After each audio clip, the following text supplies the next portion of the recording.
So বন্ধুরা, ইতিমধ্যে ঘোড়ার গাড়ি এবং ট্রলি মানে কোরাস হলো।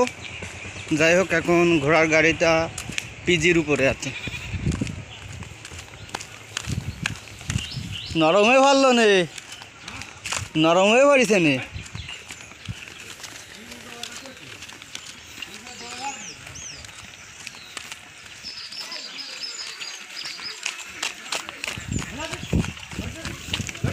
না না, যাবে না, নরম পড়ি না। ওকে, এই তো ভাই। না,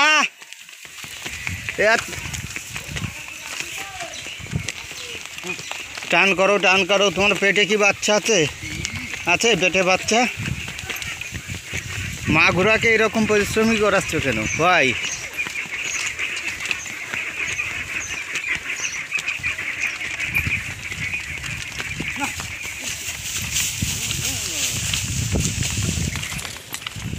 দৌড় শুরু হলো, ভিড় ভিড়।